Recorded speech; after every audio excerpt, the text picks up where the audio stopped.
I will call the meeting for the Conservation Commission for December 5th open. I will entertain a motion to approve the minutes from November 21st. I'll make the motion. Second. Moved and seconded, all those in favor? Aye. So moved. And we have a new public hearing for 586 Manley Street. Yes. I will read that into the record. Under the Wetland Protection Act, Chapter 131, Section 40 of Mass General Law as amended, and the West Bridgewater Wetland Protection Bylaw Rules and Regulations, the West Bridgewater Conservation Commission will hold a public hearing December 5th, 2017, in the McDonald Brown Conference Room, 65 North Main Street, for a notice of intent filed by Jacob Driscoll Engineering on behalf of Joseph Spadia to relocate or replicate in an isolated vegetated wetland in an area next to a bordering vegetated wetland at 586 Manley Street. We're open. And green cards? I have the mailing list. That's what she told me to bring to the meeting, our secretary. The certificate of mailing. Oh, okay. Yes. Yep. Yep. Good? Yep. Okay. I hadn't seen it in that format. They changed it, they keep changing it. They used to have a firm book, and that now replaced the firm book. The advantage of that, well, we're off topic a little, Yep. is that on that sheet, by putting them on that sheet, they're 45 cents or so a piece or something like that. If you do them individually, they're like $1.15 or something. It's an advantage. Oh, sure, it adds up. And they're easier to fill up. And because we didn't see anybody in the audience, I was wondering if anybody got them. Oh, there's not too many neighbors up in this area, I guess. Okay, so my name's Ed Jacobs. Okay. Oh.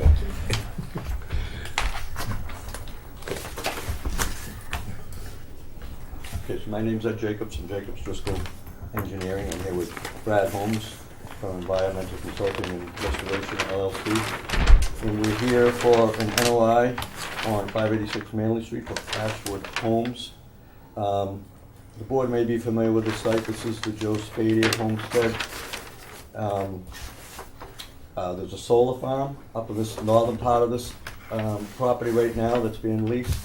And we're only concerning ourselves with the solar leaf line south to the church property. The reason we're here is there's an existing isolated vegetated wetlands in the middle of the lot. Now, on the plan that I sent out erroneously, this was labeled twice as an existing isolated vegetated wetland and then inside as an ILSF. It is not an ILSF. It doesn't meet the criteria for an ILSF. I've done the calculations. I have them with me tonight. So it's just an isolated vegetated wetland. And the reason we're here is we're hoping to get this moved down into this adjacent bordering vegetated wetland down here.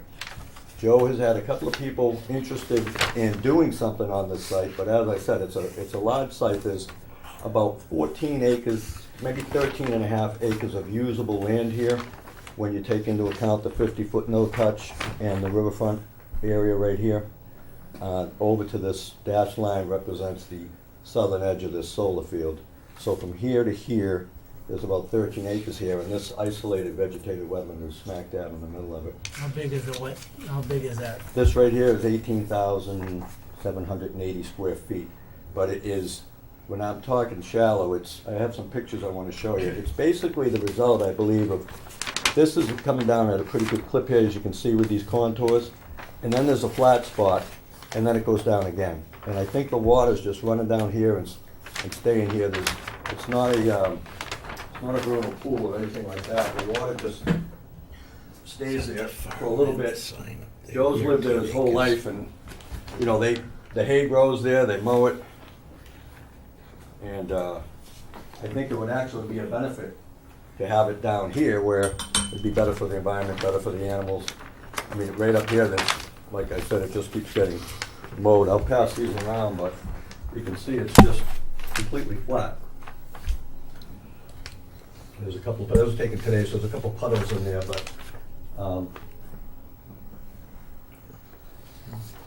I did, like I said, I did the calculations. We did a 10-foot grid through here, and what happens is it's just a very shallow grade from up here down to there. There's not even like a pocket. I think the water just comes down here and just kind of sits there as it goes through to the other side. And I'll let, Brad, tell you about the wetlands and the delineation and the restoration down there. Thanks, Ed. Brad Holmes, Environmental Consulting Restoration. As Ed described, this is it's an isolated vegetative wetland that's jurisdictional under your bylaw. What it is, it's just, you have an agricultural field, hay field, and if it was historically graded or plowed, it wouldn't be there. It's just a little bit of a depression, just very shallow enough that whatever water that's coming down the hill would sit here long enough and creates a scenario where the grasses are wetland sedges and rushes, more than 50%. And therefore, when you put your auger in the ground, the soils are hydric. So at these flag limits is where the wetland vegetation is less than 50%, and you don't have the dominance of the hydric soils and vegetation. So the way this has been delineated is that you have a greater than 50% wetland vegetation being your sedges and rushes only, because as you can see in the imagery, it's a mowed hayfield, and then the hydric soil. So it's delineated in accordance with the methodology for bordering vegetative wetland, where you look at soils, vegetation, and hydrology. Although it's not bordering, it's jurisdictional under your bylaw. So what we're proposing to do is to replicate that square footage within an upland area here that's adjacent to this bordering vegetative wetland, and here there's an upland knoll area before you get to another wetland system associated with a perennial stream.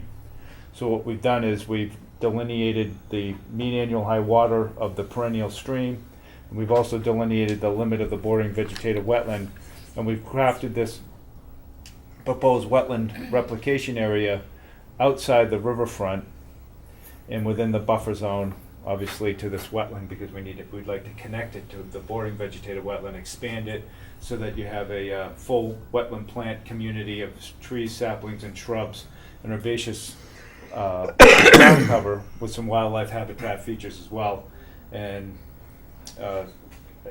grade that over, and it would basically just mirror the rest of the field, so that it doesn't, so it sheds evenly.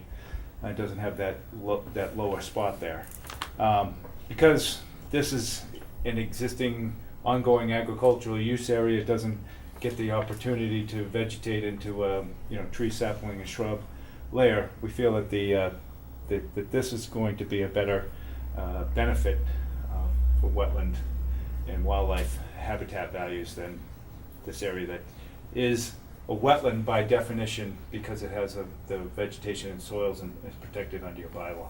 What's in that area now? In this area now, some of it's open. It is partially treated and shrub. I think there's a little bit of a knoll area that's an open field. What happens is you go through this opening here. There's a small farm pond, and there's another area here that's partially open. Wanna take that up? We have Sure. a detail on the next sheet. That's like,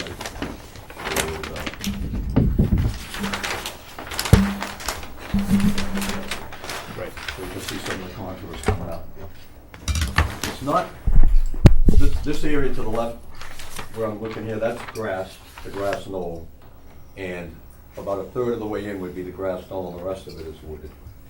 So you're gonna clear it Correct. and then plant it? We would clear it, bring down the grade so that we can create a wetland in here, because we have to get that elevation down so that we can mimic the same topography that's at or near this wetland here. Bring in new wetland soils and recreate a wetland in this How area. big are trees are there in that area? Small, more it's brush. You'd leave Yeah. some of it, or just, it's easier to clean it out? Really, what happened is, it had always probably been mowed, and they hadn't been mowing this area in here, and you have multiflora rows and some shrubbery that's kind of coming into the edges. There isn't large tree growth in there. Yeah. John, comments? A couple questions. Where do you plan to get the hydric soil to, if this is a knoll, there's no hydric soil mysteriously down 5 or 6 feet in the ground, so you're gonna bring it in, where are you getting it from? We'll have to find a source. How What I about- usually, How about the existing one, if you said there was hydric soil it's, there? there's hydric soil, but there isn't a good organic topsoil to it. It's, you get down and you have obviously some kind of plow layered organic. It's not abundant. And then you get into more of a redox kind of compacted soils. And I think that's also some of the reason why some of the wetlands forming there, because it's tight soils. For instance, on the South Shore in Situate, I use a compost landscape supply place, and I ask them to do is they have a compost pile and loam. We mix the two together and get a nice composty soil that's got a little bit of leaf matter, some small twigs. They tell them to keep out the milk bottles and bottle caps. But that type of material, and get about 6 to 8 inches of that replaced. What we want to do is when we get at or near the elevation where we think where the wetland should be, so usually what I do is I go out with the excavator and we dig a couple test pits and say, okay, this is, get to this elevation and call me. When they kind of get in and around that area, we'll dig some test pits in the area to find out exactly, we'll pin the existing hydric soils. And where that layer is, they go about 6 to 8 inches below that, so that we can bring in that new soil and bring it over the area. The goal here is not to create just a golf course fairway that's just flat and Yeah. kind of looks like a detention basin Right. with wetland plants. We want to have it kind of roll and get some kind of hummocks and hollows in there and kind of make it look a little bit more natural. So that's the theory, and I've done it a number of times. All right, the second question is, if you go back to the first page. So there's a 50-foot buffer to the east or to the right side of this replication area. In this area? Yeah. Yep. And then, of course, there's the field, or what's remaining of the field to the left or west of the thing. And it's already starting to get overgrown with invasives. What is the plan for managing that whole resource area, the pond and the buffer to the pond, the new, if it's approved, vegetated, isolated, vegetated, or connected to the, we'll call it a vegetated wetland. What are you planning to do to control the invasives? Within the replication area, as far as invasive control, we'd have there's in the replication narrative, there's a monitoring program, so that at least each fall you'd go through the area, and any new seedlings of invasives that are growing in that area would be hand pulled. That would be for the life of the order of conditions until you get a certificate of compliance. At that point, there's either a certificate of compliance with conditions that the commission would ask for, maintenance of invasives. It's kind of hard to control invasives after the life of the order, but once the area gets vegetated enough that there isn't any open soil and it's vegetated with the native species, it shouldn't be inviting and a good opportunity for invasives. But there's no way you're gonna say that there's never going to be invasives there. But at least for the 3-year period that it's under monitoring and review, it would be managed so that there would be a removal of invasives. Can these invasives harm the wetlands in general? Yeah. There's not much we can do, because we've talked about them before, to control invasives, period. Well, for the monitoring and reporting period, for that 3-year period. Right, but I mean in right, general. Well, the theory is that after 2 to 3 years, we would come back to the Conservation Commission and say that the wetland replication is adequately vegetated. Yeah. And is, free of invasives. Now, at that point, if the area isn't adequately vegetated, we'd have to ask for a continuance of the order of conditions to keep it going until the commission was satisfied. But once the area is vegetated and there's a herbaceous growth, you don't have that opportunity of bare soils where the invasive seed stock will get in there and take off. Hmm.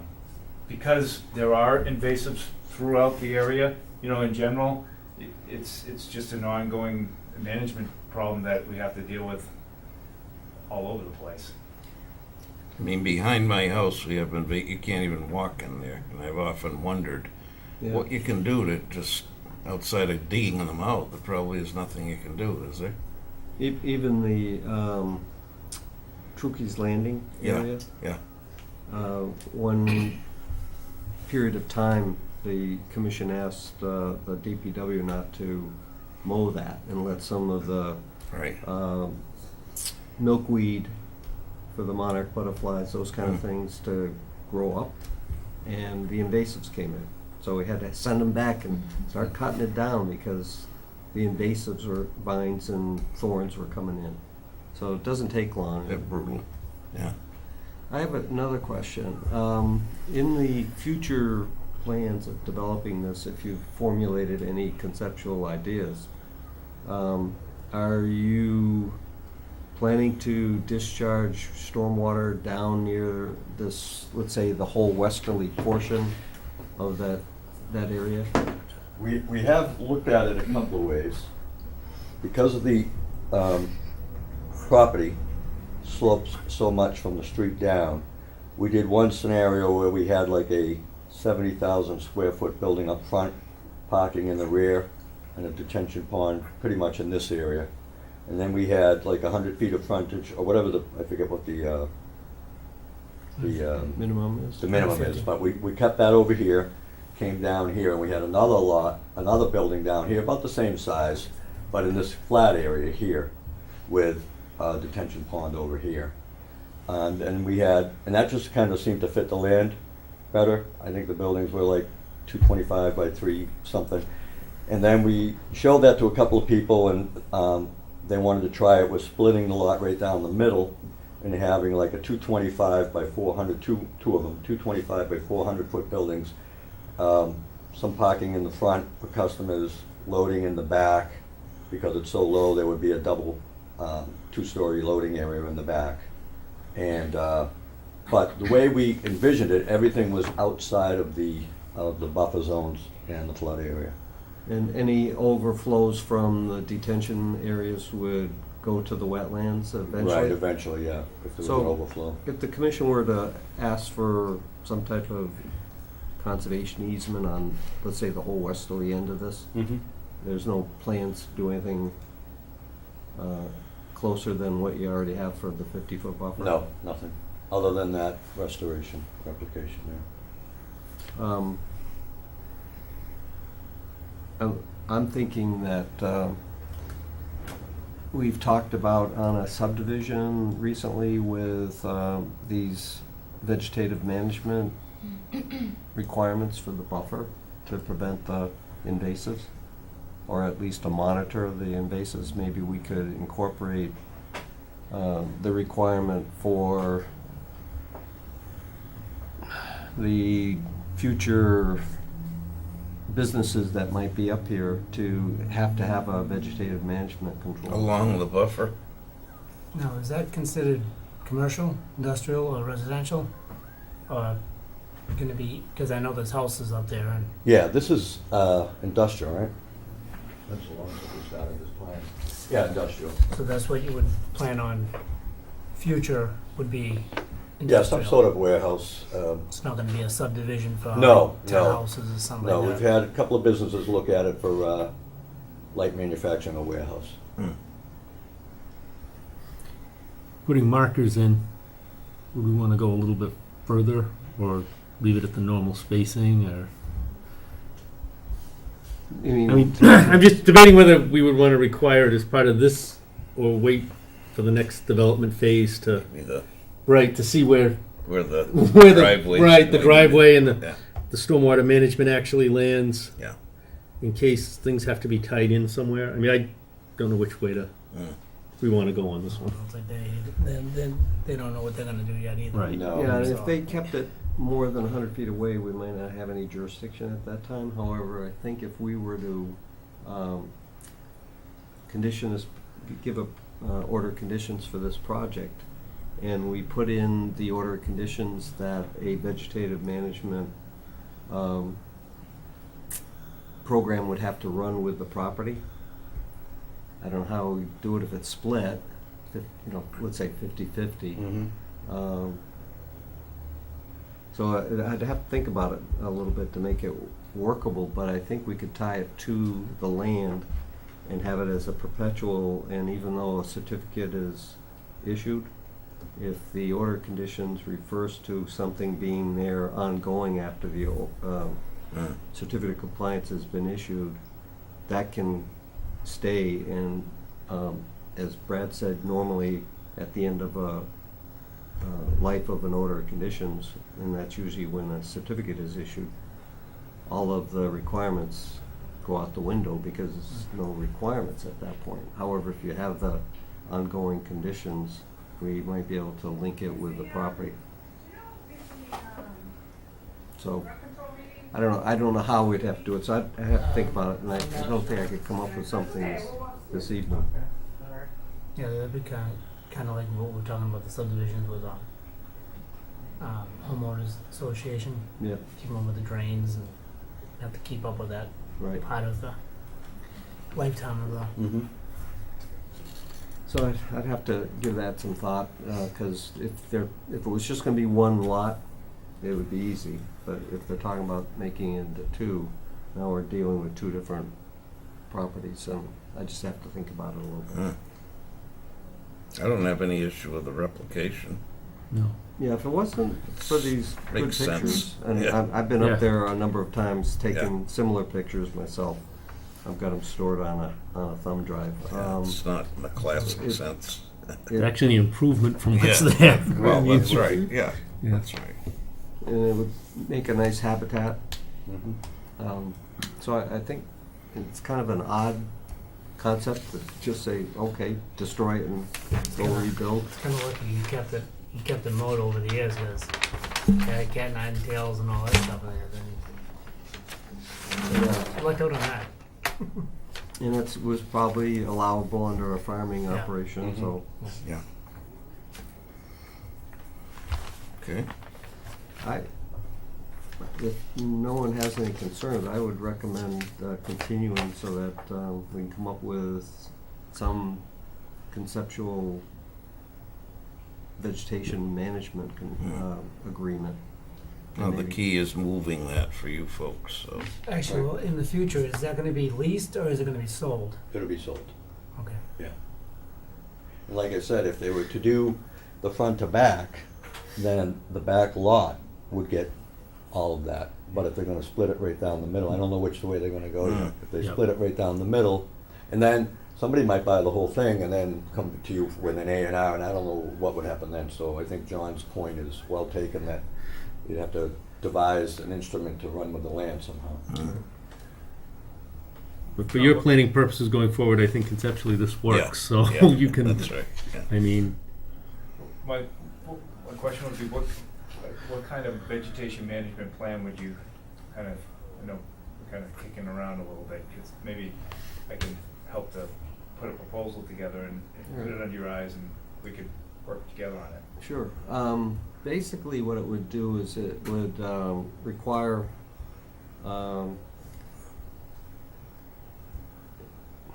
well, I'll pattern after another subdivision that we did this on, and it was going to be homeowners, so that's what made it work. But we wanted certain areas to be mowed only twice a year, once in the spring, once in the fall. Mm-hmm. That would keep the invasives down. That there would be some monitoring during the life of the agreement, and basically that would be it. And if there were any invasives coming in, it would have to be removed. Okay. So it's pretty simple. Mhm. You know, it's not like a real onerous proposition for somebody, but it just needs somebody to go out there and say, look, there's some multiflora roses coming up and we need to have them cut down. Mm-hmm. So maybe just a mowing of that area. We've got a nice field in the westerly end of this, on the westerly side of the the new proposed vegetative area. Mhm. And, you know, grasslands are great for some of the wildlife. And if it all of a sudden started getting overtaken by multiflora rows, I or hate those things. Yeah, once they stop mowing it and farming it, it just becomes a, Mm. Right. then the grassland animals are going to be left out. So Right. it might be a good idea to have that management plan require that field to be mowed. Right, if it's in your riverfront, that would be a good, like you said, a 1 or 2 time a year mowing program to promote the grassland habitat, then you're merging into this, you know, wetland replication area with the diversity there. That would be a nice mix, because you have a forested wetland with, you know, to the perennial stream, come into a little bit of a wooded buffer into a field, back into a vegetated wetland there. And the same thing could be around the farm pond. Mhm.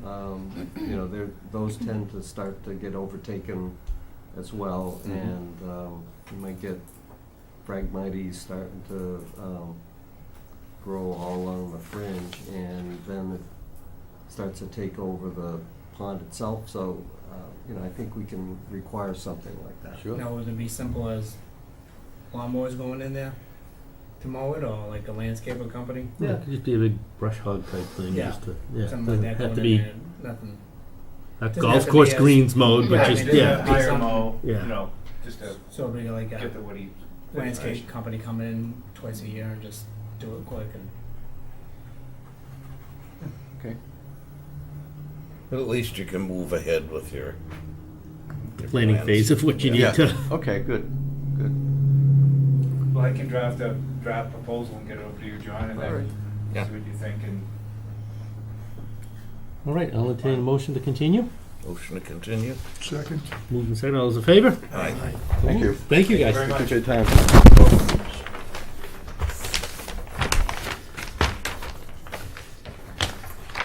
Does Lowe's have a management plan for behind them? Oh, and don't they have something back there? They There's a do, lot, I know they it's a do lot. in Shaw's as well, Yeah. and I bet you there's nobody Doing pending it. Yeah, so that we This don't thing's have one. doing of them. anything? We have a plan, but we don't have any enforcement. We're almost done. Because Oh, I know really? they have Yeah. that turtle habitat back there. When? Continued again. Behind Lowe's. Wasn't that gonna be heard by, Yes, I think and Look the at that, chairman of the Board of Health was gonna Yeah, come that- out, yeah, but maybe that that's he had something. a conflict That was and something. Collins had a conflict, so they Keep it couldn't up. come Well, tonight. isn't horrible. The last Yeah. question I remember was, the would turtle we habitat, approve and what the Board of remember there Health was did? some management They plan did? required. Well, yeah. they for wanted them to know, to, would we you know, approve cut what the Board of Health something, has already cut the approved? grass, keep And the John basically invasives told him down. no. Yeah. There was Yes, something, but yeah. again, Need them to back then, approve we what had. we're looking to we do. were Right. just Start. that Yeah. could be a big standoff. Yeah. Because that might be It kind might of be the something plan. We're still in a holding pattern. Yeah. Yeah. Move Thank you. forward. You're welcome. All right, we have a bunch of continued hearings. And 61 Ash Street, the septic repair. I has received, after I wrote my report to you that indicated that somebody might be here, that I received a email later on that said, after I made the copies, that they would not be able to get here tonight, so they asked for a continuance. So I'd recommend it be continued to the 19th. I will entertain a motion to continue. Motion to continue? Second. Moving second, all those in favor? Aye. So moved. 17 Pearl Road, I understand that the signature card, or the list was just received by the By applicant. the applicant, so he asked for continuance to the 19th. I will entertain a motion to continue that to the 19th. Motion to continue? Second. Moved and seconded, all those in favor? Aye. Continued. And we have Luke Estates is already continued for that one, so. You might as well do number 4. All right, traditionally, the December meeting, the last December meeting just before Christmas has been a business meeting, and that's according to Kitty. And the commission elects officers and plans the meeting scheduled for the next year. basically it's the same first and third, so. But I'm only putting it out there so that, keep in mind that we will probably need to vote for your officers again and notify the selectmen of who they are and have a regular meeting, because we got a lot of continuation, so it's really, And we have at least one new filing. yes, So we're and one new filing coming in. So it's just informational. The next item is the enforcement, and we have a zoning board meeting that we've been invited to after I reached out to the zoning board to be able to ask the applicant directly, what are you going to do about your enforcement orders that you receive in the presence of the zoning board, who, you know, may ask that whatever we want be done before they make a decision. And the applicant is appealing the building inspector's order to cease and desist the operation there, that he's using a commercial trucking business out of a residential neighborhood. So it went to zoning for the approval? Well, he's appealing, the owners of the property is appealing the building inspector's order to So it stop goes to zoning? using it. Okay, And so he's going to zoning to see if he can get a variance. okay. The Model Airplane Club land license agreement, it's not really a lease, it's a license, has not moved too far along with the town administrator and the town council, who is going to have to look at it to make sure that we're protected from, with insurance, from any liability. So I'll keep you updated on that. And the 457 South Main Street informal discussion that would have occurred today, had they gotten some plans into us, is going to be put onto the 19th, because they just submitted a plan late this afternoon and hadn't had a chance to really review it. And so the last item is a certificate of compliance for 131 Belmont Street. This was a order of conditions that was issued in 1990. Where is it? predates me. Yeah, 98. 1998. Yeah. Wow, I wasn't even born. The people sold the land to this Helen Bennett, and they never got a certificate of compliance. So now she's trying to sell, and she's stuck with She must be trying to do trying to get it. So she's asked us for it, submitted all the proper documents, and I went out and inspected it. I didn't expect to find anything unusual after all these years, but I do it anyway, and I recommend issuing it without a bond. I'll entertain a motion to issue certificate of compliance without a bond for 131 Belmont. No, I'll make the motion. Second? Moved and seconded, all those in favor? Aye. So moved. I didn't bring the signature, I'll have to go up and bring it right down. What? So, The signature pages. Oh. See, Anybody else have anything else? They're moving right along on South Street, huh, with Alexander's property, all the cutting. Went by there the other day, I'm like, oof. All the way out back, you can see the barn now, perfect. Yeah, Where's that? You know where, where we approved the wetland stuff Lincoln along Street, South, South Elm Street and Lincoln Street. Yes. Those, they cleared the first phase of it, Oh, Really? but they I've been cleared by. all the way back Actually- to the woods. well, So with the oh, they must first have done it two, almost in- Really? within as the you 2 head, day. Really? Oh, yeah, It's no, up they on- said the other day. I mean, it's like clear cut, clear like cut. nothing. So I wow. mean, Is it- is it okay? yeah, I mean, it's okay, I mean, it was, I but did kind of a double take driving, I'm like, wow. I don't go down there hardly it just ever. floors me. It's kinda how developers and It's sad people to do see that. that. They just wanna start with a Yeah, I clean know, slate. 'cause Oh, I see. It And was they nice put when it homes was in like- there? Yeah, then they put the I hate houses that. and then they put It's- the It's landscape shocking to back see in. that. It's too expensive to, Some Yeah, people I mean, get to work cool. around Yeah, stuff. that And I'm looking at saying, you're gonna tell me that there weren't a few You oaks have or to maples or redo it. something there that you could have saved as a mature tree to work around, you and, know, but they just don't wanna work around it because it's too much work. Yeah. And, it's a shame. People won't live there long enough to enjoy Yeah, the to- trees. we can never get back what was No, there. And no. Take a picture, that's all You you know, can do. years ago, they used to do that, though. They would work around, Yeah. my parents owned a couple of homes where they, Work around trees. yeah, Yeah. yeah, but they weren't developments, so, Yeah. I made him do that over my. yeah, good. The guy wasn't happy, but. I was trying to do that with I mine said- on some, but they wouldn't, like, take it all down, I guess it looks, I'm like, oh, well, whatever. It looks better with trees though. Sure, How Yeah. many times you drive by and go, "Ugh." sure I it always does. plan on. They had to work around a bunch of Good for you. 4-foot diameter beeches and Yeah. big nut hickories, and That's I the said, way guess it goes." what? You're not gonna like me, but they're staying. Yeah, I did years ago, back in the 80s, a condominium project in Newport, Rhode Island with one of the old mansions. And they were gonna convert some of the mansion into condo units and then build some historically old-looking buildings to try to match up. And the architect was trying to save all these beautiful specimen trees. yeah, And we were out there laying out different places where these new buildings could go to save as many trees as possible.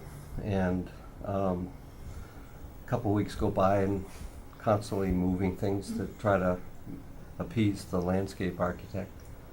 And about a month later, I get a call from a fellow and he says, we need you to go stake some buildings. I said, did you finally decide where all those buildings should go to save the trees? He said, what trees? Oh. We cut them all down. So in the interim, somebody else bought the development rights, Oh. and he didn't care about the trees, so he just, and it was a shame there's because it some was big beautiful. trees Yeah. down It there. was Yeah. beautiful. But they did a nice job putting in some really huge, big trees back, just not small saplings. And it made it That's look great. decent, but it'll never go back. It's No. sort of like another area in town that got deforested and Yeah. is coming back, but it'll be a long time. It's Yeah. kind of like when you look at these old pictures in the Right. books and everything, like, you see the house, or you see the trees when they're a Mhm. little smaller, Right. or they was there, then all of a sudden you go back and they're still there, it's like, wow, that thing's been there for at least 100 years. And it's, Mm. Yep. Those river birches grow fast, though, they've got up by me. Yeah. You know, it's been 10 years or so, they're big. Wow. Yeah. Well, that's all I have. Anybody, anything? If not, I'll entertain a motion. I'll make that motion.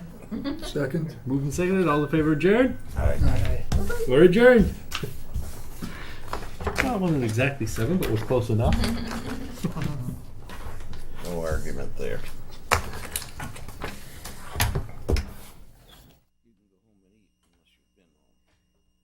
Went home, did chores, but have not eaten yet.